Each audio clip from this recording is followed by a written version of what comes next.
Hello, hello. Welcome everyone to Overtime. Thank you so much for joining us. So, I've been keeping up with the live chat and see a lot of love. So, thank you all so much. I really appreciate that. I don't always get a chance to keep up with the live chat. It's I try to be as present as possible with our guests, and since I'm already producing, the live chat ends up sometimes slipping through. Every now and then someone will notify me of something important, but I'm glad on these I usually get a bit more of a chance to catch up with the live chat. So thank you all so much. It's always feels good to be appreciated. So thank you. So unfortunately, the commander can't make it tonight, and so we're stuck with So tonight it's just you and me, babies. What does do the Venus flytrap? I don't. But the scary thing is, if you know who Venus flytrap is, boy, does that date me. But so tonight it's just going to be me, and so I'm still a little bit in recovery. I've been a little under the weather, and unfortunately may remain so for the near future. I'm not too worried about it, but it's going to be a little low energy, and gotta pace myself. But big piece of advice to everybody out there, if at all possible, don't get older. So having said that, there is one or two things that we were planning on discussing today, and so what I figured I would do is I can keep up with the live chat. I can say hi to you guys, and you guys can ask any questions about anything that we would normally discuss. So in fact, instead of Commander McMillan, it's going to be you guys and me. And we'll probably make it a little shorter than usual tonight. But the biggie that I had wanted to talk to Lance about and was what had happened with the submarine thing. And to tell you the truth, some of the things that I had found objectionable were actually reasonably small, but I posted on Twitter, and so they obviously got very big very quickly. And one of the complaints was one of the early headlines, passengers have only 40 hours of air left. And I objected to this because, by all accounts, the chances were extraordinarily good that they were all dead by that point. And when you say passengers have only 40 hours of air left, you're suggesting very strongly that they're still alive, and that you know that they've been found, or you've heard pinging or something. It's like, oh, we got to find them. And when that first came out, there was no reason to think they were alive, and every reason to think that they had died. This submersible had emergency ballasts on it that they could blow at any time and would bring them up to the surface. Now, if they had been in the Titanic and gotten trapped, which has actually happened in the past, one of the similar submersible got stuck under some propellers. The propellers of the Titanic, and had to be rescued. If they'd been in the Titanic, obviously they couldn't do that, but they were on the descent, meaning there really shouldn't be anything that would stop them from blowing the ballast and coming straight back up. So the fact that they didn't do that was obviously a very bad sign. Also, if you're going to have a catastrophic implosion, it's going to happen usually on the way down. 9 times out of 10, if it's going to happen, it happens on the way down. And the reason for this is reasonably obvious.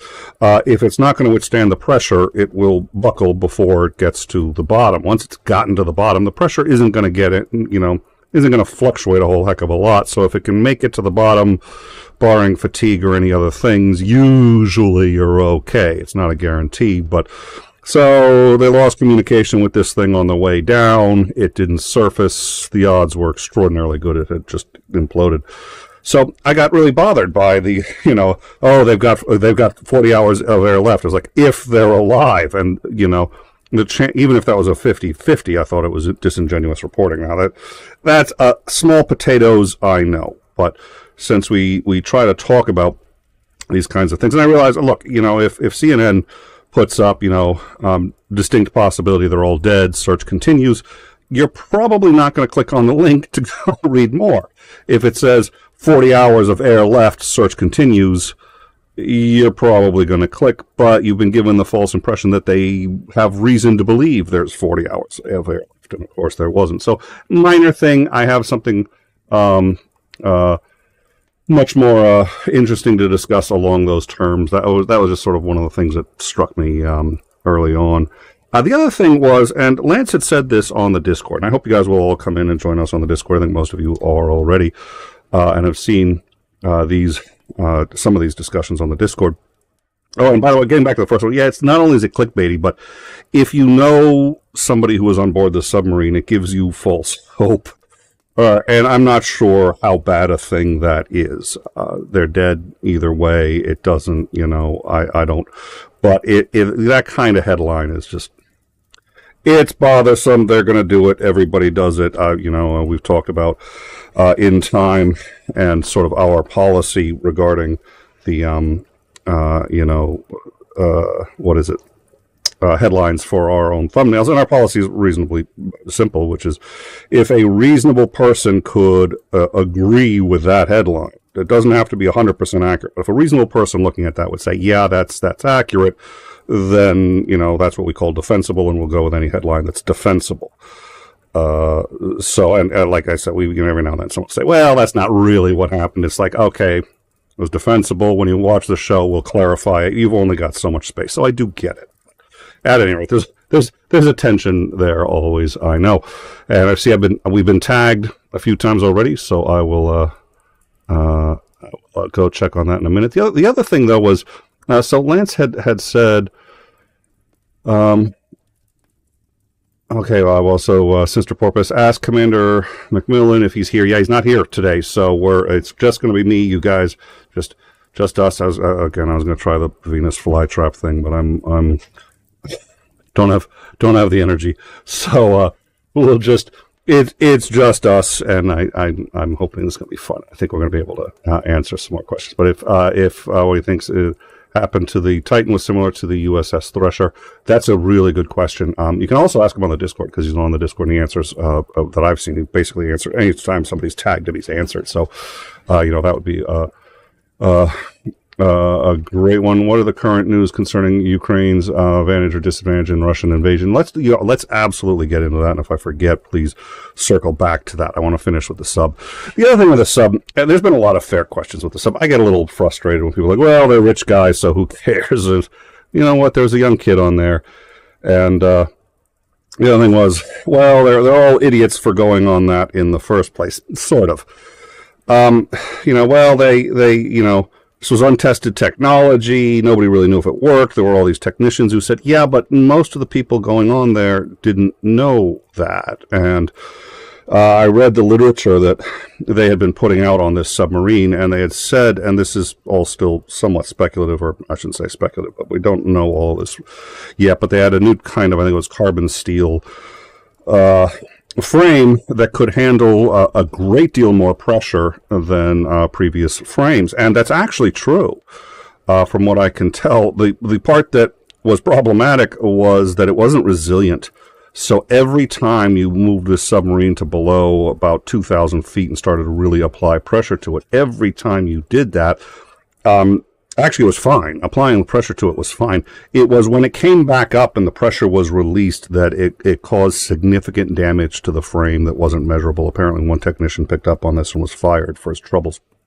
And so it wasn't resilient. And every time you used it, it didn't really matter if you went below 2,000 feet. Every time you used it, you were taking hundreds of feet off of the depth that this thing could safely go. So they didn't even have to go to the bottom. They just had to do some smaller dives with this thing, and it would lose its maximum depth very quickly. And that looks like that's what happened.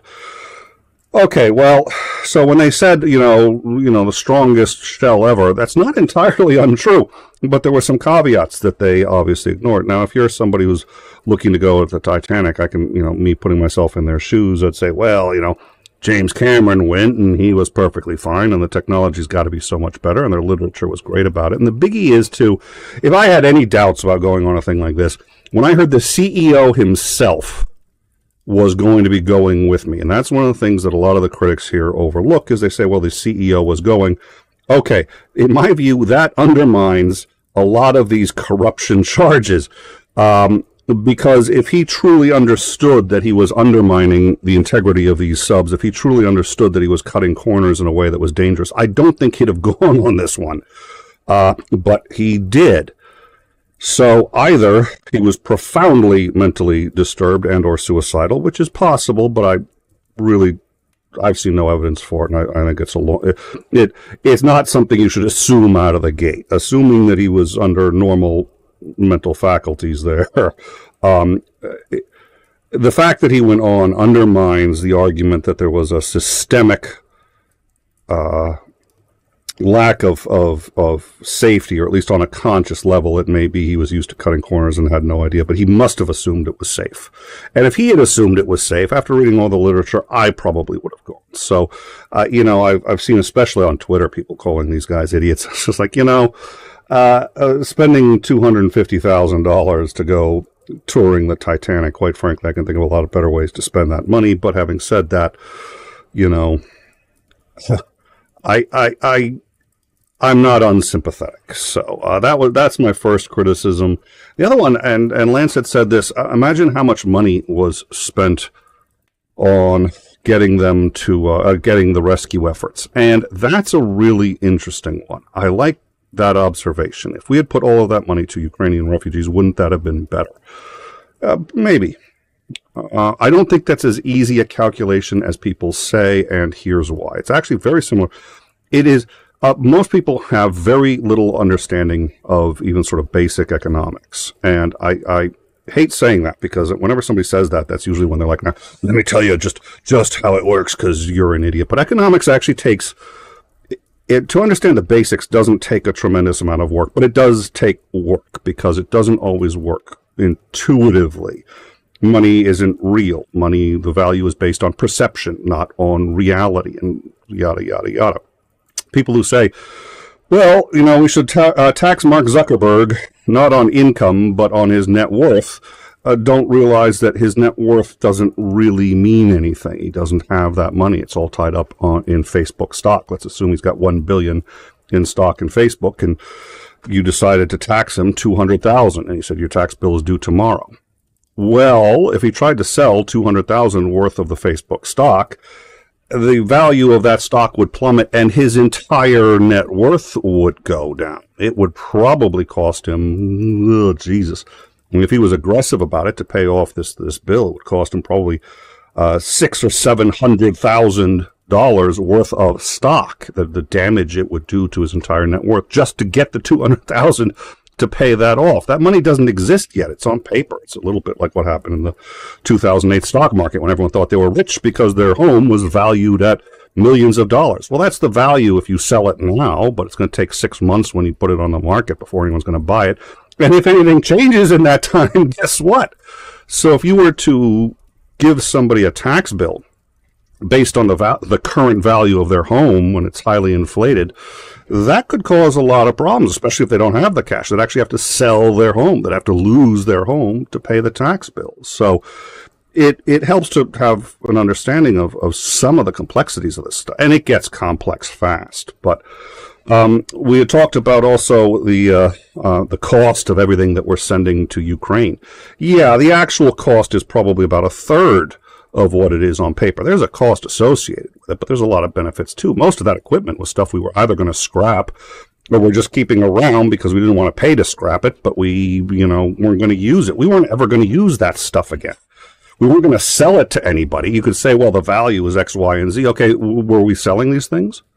No, we were holding on to them. So the value is only what they're worth really is only actualized at the point of sale. And since we hadn't sold any of it, we weren't trying to sell it, claiming that that's what it's worth is hard to do. And we freed up a lot of space. We got rid of a lot of excess inventory we really didn't want to keep around. So there's a whole bunch of savings that's also not being calculated. Not to mention the fact that Ukraine is really very much aware that we are watching everything they do with our weapon systems because we want to learn from their mistakes.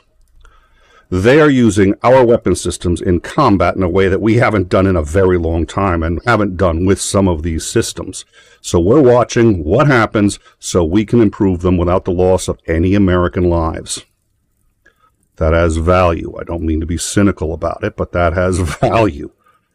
So for the people who are saying, well, we're sending them a whole bunch of money and we could have, one argument I've seen is for everything that we've sent them, we could have, we could have eliminated poverty in the U.S. for that. Yeah, just because you add up the numbers of the value of everything we sent there and the total amount of, what it would cost to... you cannot compare those numbers for a whole bunch of reasons, including all of the ones I just listed. Those numbers don't work out that way. They really don't. And you can do some pretty creative accounting, and people sit there and say, well, it's unethical. Yeah, the problem is a lot of economics is based on assumptions that nobody has the answer to. Some people assume X, Y, and Z. Others assume A, B, C. Usually depends on their school of economic thought. And then they can get very different numbers of what this stuff is actually worth based on that. Before I get back to the sub, The Martian, great movie.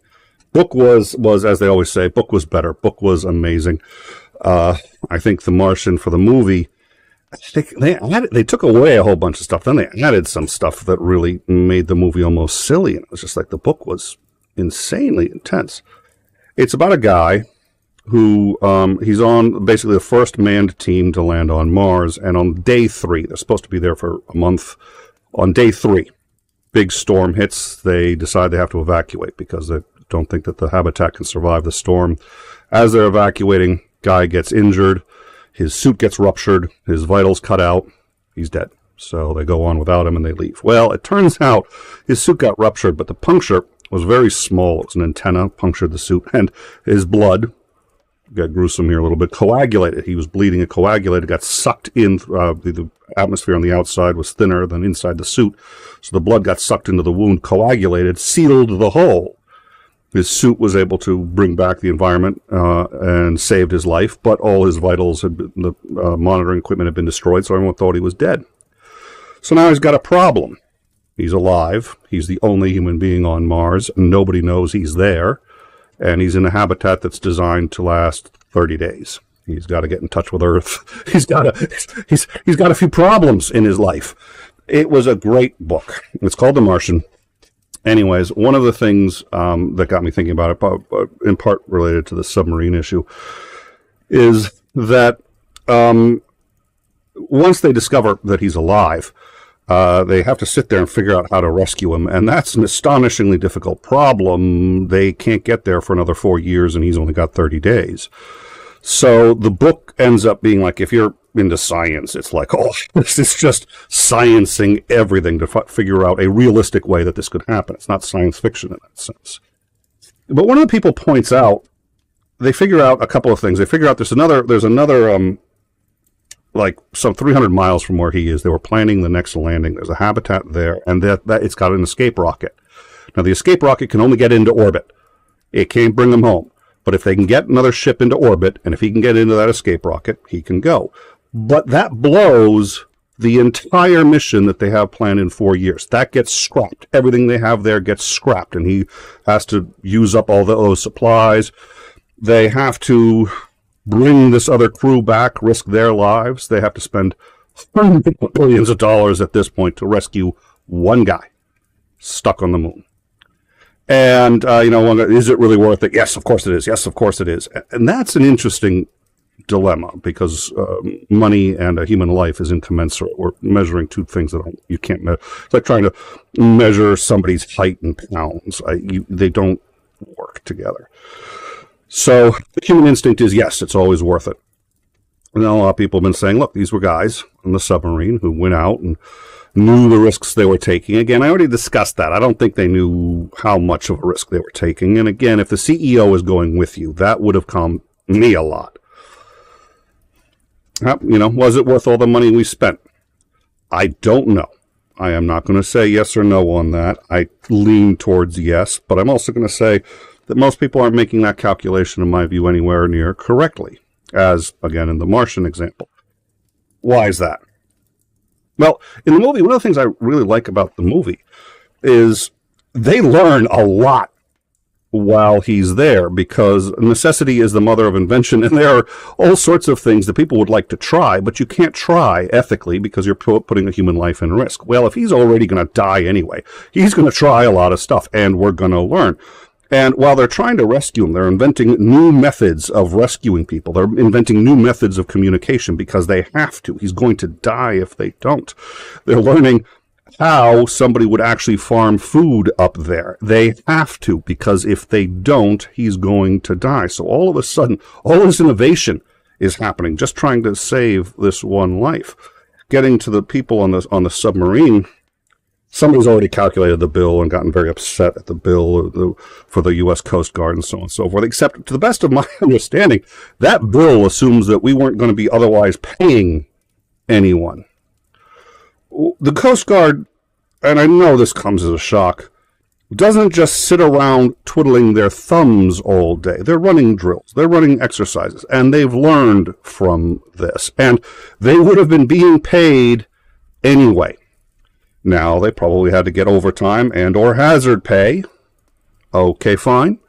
But it's not like these weren't expenses that were already in the budget.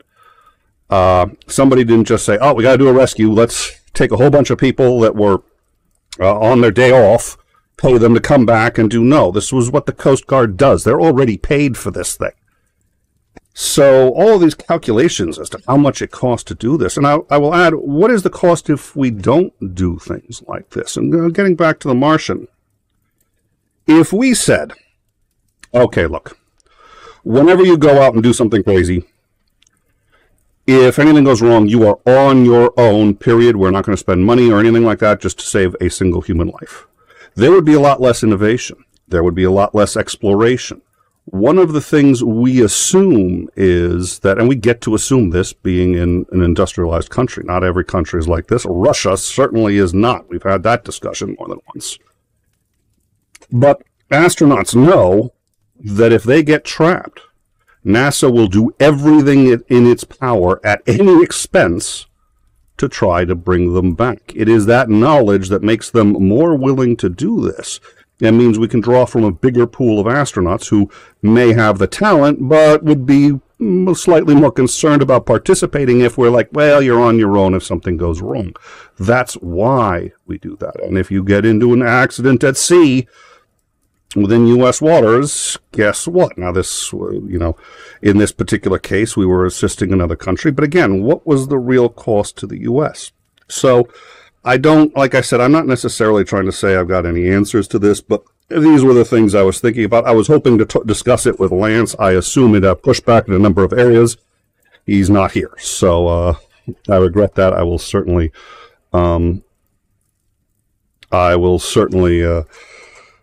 ask him some of these questions, but I do think all of the calculations that I've seen about the expenses are mostly hogwash. It's not accurate. There were expenses, but like I said earlier, probably a half or a third of what people actually say they were. And as to the people who went and trusted, well, the company looked pretty legit. It doesn't look all that legit now, but again, the CEO went with them, so I'm a little hesitant. So that's it. I think it's a more nuanced story on that level. Having said that, Ukraine and various other things are big, but this is what I planned to talk about with Lance tonight if he were able to make it. So, get paid CPay. Double check with this, with his internet, but U.S. Navy and Coast Guard get paid CPay while on leave. Yeah, but I assume they didn't take people who were on leave and say you're coming back to do the rescue. I mean, we usually have rescue crews on standby. And they may have had to get some, but what people do when they calculate the cost is they just say, okay, how many people did the Navy have there? 400 involved in the rescue. Okay, how much was the average pay of those 400? Okay, that's how much it cost. No, those 400 would have already been getting that pay anyway, unless there was either a hazard pay or something else added, then you can include that. But that's sort of like assuming that those people wouldn't have been getting paid whatever else they'd have been doing that day. The calculations for the actual cost of these things are notoriously bad, and the reason is people make a whole bunch of assumptions that just aren't true. You cannot take what the expenses are for absolutely everything you're doing. Well, what about the ships and the fuel they used? Okay, were they already going to be at sea using fuel anyway? If so, then you can only calculate the difference, right? How much they would have used versus otherwise. And people don't want to bother doing that. That's, that gets into a lot of minutia that nobody wants to. Fine, but then don't make the argument that this is the cost. Or if you're going to guesstimate it, be a lot better at guesstimating and realizing that a lot of the expenses were already going to be paid for either way. And a lot of the costs that the benefits that people don't think about. This is practice. This is going to happen again. There's going to be other ships that need rescuing. And all of these people are now more experienced. Also, by having made this effort, going to learn more about how to make these subs safer and probably how to regulate these businesses a whole heck of a lot more. This wasn't a just net expense for, 5 lives that died almost instantaneously when this happened. So, anyways, like I said, it's probably not. No jacket. Well, I try to go for. I've got a coat, but I go for the $100 coat when on downtime.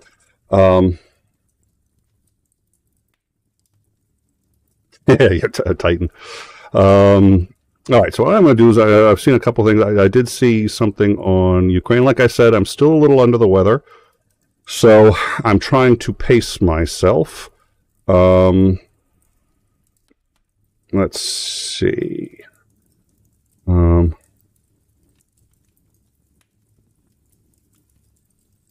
So yeah, it's very hard to say what the CEO knew. He must have thought it was safe, or he wouldn't have taken it. I think that's a reasonably safe assumption. It's an assumption. Sometimes CEOs are utterly certifiable. Take a look at Musk. To tell you the truth, if this had been Musk, I'd have sat there and said, yeah, that he was going was no indication. His mental state is, I've got no idea. But, yeah, all right. Let's see. Sit in your living room. Yeah, I know. Well, and the controller was a Nintendo. Oh, dear Lord. How does the cost of what we spent searching for people we knew were dead? Okay, Titan brings up a very good point here. How does the cost of searching for people we knew were dead versus saving a buck? That's, now you see, I think if people are willing to accurately calculate what that cost was, and the cost was a lot less than people have a tendency to calculate, what could we have done with that money? I think we could have done a lot of things. One of the problems was, like I said earlier, I don't think there were very many people who know anything about how these things work who didn't reach the conclusion that there was a greater than 90% chance that they were dead instantly when they lost contact, for the reasons we discussed. And so, okay, at that point, it's like really what you're doing is a huge search for people that are almost certainly dead. I don't know how to answer a risk assessment on that. Everybody does it differently. Some people, like, you keep going until it's like, okay, but that money... let's assume that the U.S. government is going to set aside $2 billion. And that money has one job. It's to save lives. That's it. So you can spend it on whatever you want, but it's got to be saving lives. And the goal is to save as many lives as possible. Well, you could spend it trying to save 5 people who the odds were over 90% that they were dead. You'd still be doing what you're supposed to be doing with that budget, except you're not saving as many as possible, or you could be spending it on people that we know you've got a decent chance. It's triage. We have limited funds. Yeah, so I think Titan brings up a very good point.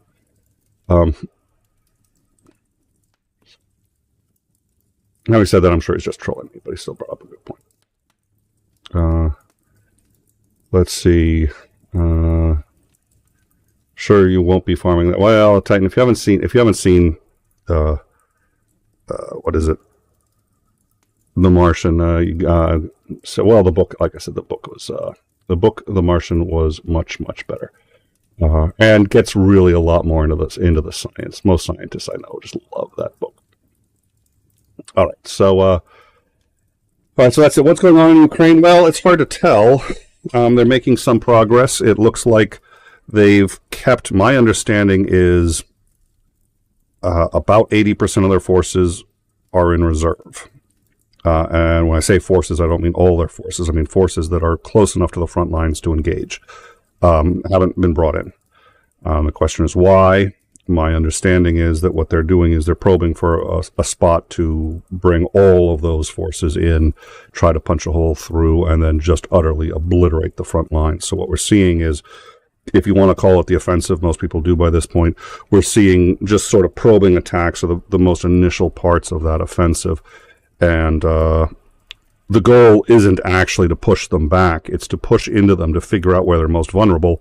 And it turns out they're vulnerable just about everywhere, so they're falling back. We also know that the Russians have actually started, and we had talked about this. This is one of the things Starsky had mentioned with us. And Lance is scheduled to be on tomorrow. We're going to have Operator Starsky tomorrow, 3 p.m. So we'll be discussing this in detail. But they've been sending assault teams into the Russian-occupied territories, striking a target, and then just having them get out. So areas that are thought to be safe and not under direct fire, all of a sudden a commando team shows up, kills everybody there, and leaves. There was a Russian blogger, goes by the name 𝗲𝗲𝐻𝐿, I think, who was killed. He was in an area that was thought to be safe by the Russians. It was trenches. It wasn't under any direct fire, and it was still reasonably far from the front lines. I mean, it was, it was close enough that you knew you were in a war, but it wasn't supposed to get hit, and then all of a sudden the Ukrainians hit it. And my suspicion is, and Lance would know far better than I, that these raids serve two purposes. First of all, if there's going to be any kind of any officers or generals up there, and we know that there haven't been along the front lines, that's kind of where they're going to be close to the front lines, but not where they're in serious jeopardy. So the idea is to try to hit some targets that have value, that have gotten close enough that, you can hit them without the lines moving all the way up to them. I think the other thing is demoralizing, because now it's sort of like if you're right behind the front lines, it's like it's no better than being on the front lines anymore. It's just no better than being on the front lines. And if you undermine people's confidence in the ability of the front line to protect you being just behind it, you're going to pull back yourself. If you pull back, the front line either pulls back or it collapses. So, and if you don't tell them you're pulling back because you're not really supposed to, things are going to get really bad. So I think they're trying to undermine the front lines by striking in now behind them. Apparently it's been having a lot of success. That's my understanding. We haven't seen a lot of numbers that I'm aware of from Ukrainian losses. We do know that their losses are reasonably high. I think everybody would like to say, well, hopefully they're low. They've been having so much success. Does that translate to fewer casualties? And the answer is, it looks like it's the same number of casualties. They're just getting further success for those casualties. They're making further inroads than one would expect. Now, if you consider this the full counteroffensive, then it's not going great. It's certainly not going anywhere near as well as the last one. But the general consensus, and keep in mind, I called Zelensky like 4 times, and he doesn't pick up my phone, or he doesn't pick up on my calls. I don't know why. I have noticed, like, my line seems to be hearing these clicking noises, and I think it's being recorded now. But Zelensky isn't talking about what they're doing with the plans. He's now said, he said earlier he wouldn't say when the offensive started. Now he said that the offensive started. I would take anything he says about that kind of thing with a grain of salt. He knows the Russians are listening, and he likes it when they have no idea what's going on. So, ostensibly, and I think I am accurately representing Lance's view, these are really still just probing attacks, although it looks like they may have decided on where they're going to try to punch through, and then they just bring the remaining 80% of their forces to that one spot and punch through. It looks, from what I'm seeing, like they could punch through anywhere they wanted to. They're still going to go for either the weakest spot or the spot that's going to give them the greatest tactical advantage going forward. At any rate, I think within a week, we're going to start to see some pretty massive gains. That's my hope. That's my expectation, given what I know. But, and I've been watching what a lot of the Russian propagandists have been saying, and they're like, First, they've been saying, "Oh my God, this Ukrainian counteroffensive has utterly failed." I was like, "Dude, the Russians are still falling back. It's not nearly at the pace of their last counteroffensive. But if this is the best the Ukrainians do, they're still winning and they're still pushing the Russians back." And the evidence, from what I can tell, is this is just the beginning. They're just sitting there trying to figure out what the Russians really look like in terms of resistance before they throw everything at them. I think you're going to see that, and when you do, I don't think there's going to be any question as to what's going on. So right now, there is some disappointment in political circles from what I've seen that this hasn't been this huge, staggering offensive that I've seen, and a lot of gloating from people on the Russian side saying, oh my God, it's utterly failed, which is absurd even if this were the offensive. But my suspicion is this is really this is the preamble. This is just the beginning. So, and the fact that it's doing this successful, you know, they're doing probing attacks and the Russians are falling. It's like, okay. So I'm reasonably optimistic we're going to see a lot more coming up. So here's what I'm going to do. I'm going to give everyone another minute or two to think about if they have any questions that they want to bring up on any of the topics we talked about or anything else. And then, barring that, I'm going to wrap up. Again, Commander McMillan is not here tonight. But I wanted to do a show. We missed the last one. And so I figured, you know, let's do a show. It'll be just you and me. So it's me and you guys were great to me. So I really appreciate that again. Like I said before, you know, so many of you have taken the time to really voice your appreciation. And I will say a couple of things about that. I do this because I believe it's important. I think education is important. I just did a show on 𝗪𝗪𝗪. They'll be airing that. We'll put that on the Discord when it comes out. But it was about how to hold politicians accountable. And I realized I gave my answer, and it was the most self-serving answer you could give, which was, it's education. And if you want to get education, come see my show. It's called In Time. But it's education. And the reason I'm doing the show is because I really believe that that's the silver bullet, the best solution to the largest number of answers. So it's a genuine privilege that I live in a time when I can do this. It's a privilege to be able to do it.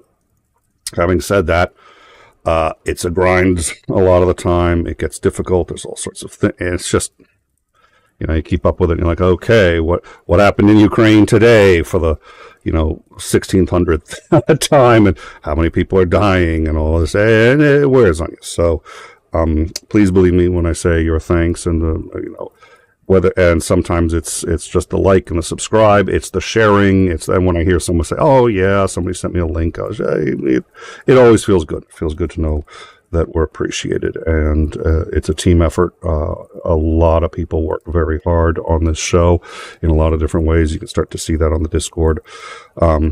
I see people going out of their way to thank them too, and that's very much appropriate. I certainly appreciate it. So I appreciate them. So thank you all very much. So what do we have on?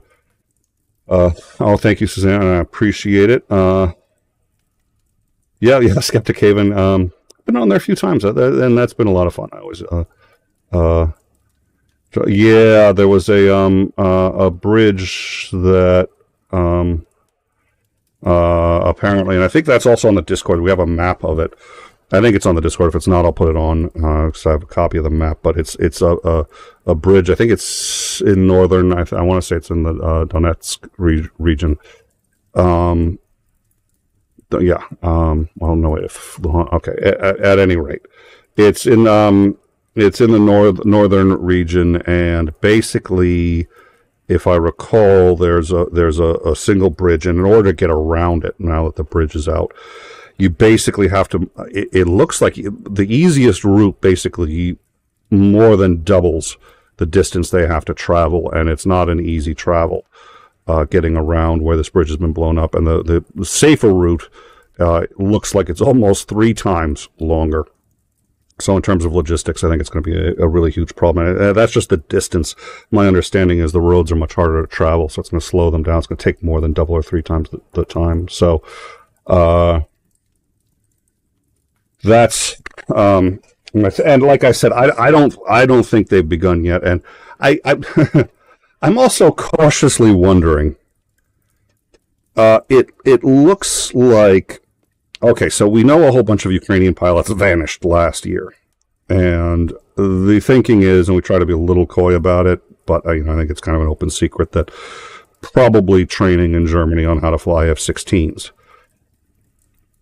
Well, if they can fly them at all reasonably usefully, in the next month would be the best time to deploy them. If you wait 3 months after this, combat operations are going to start to go down, and their effectiveness is going to be a lot less.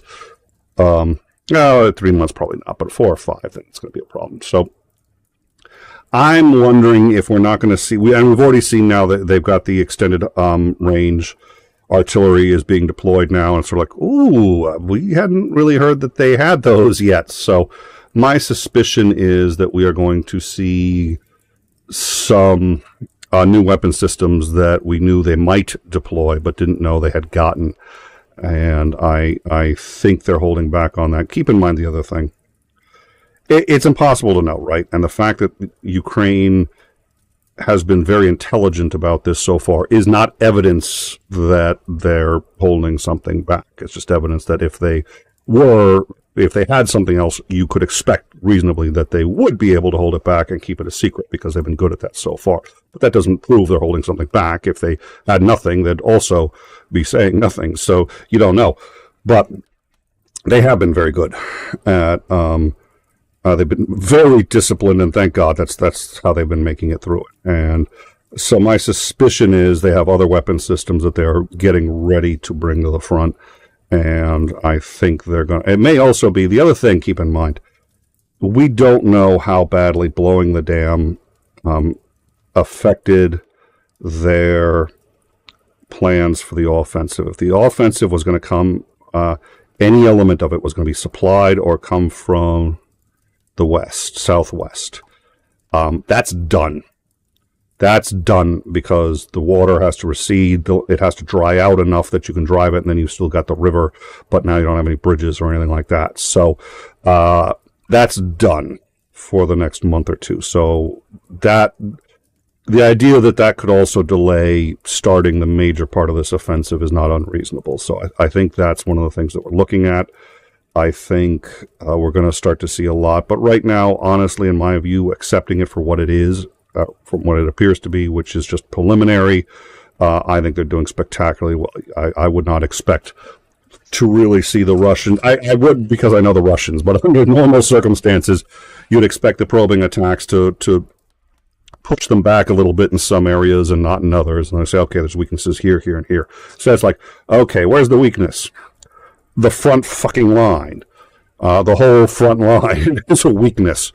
And anywhere where it isn't a weakness, they're quickly getting encircled and wiped out. So, for probing actions, I think it's going pretty well. All right, so I don't think, let's see. All right, so like I said, I'm still a little sluggish today, so I do apologize. So tomorrow, we're going to have on Operator Starsky, as usual.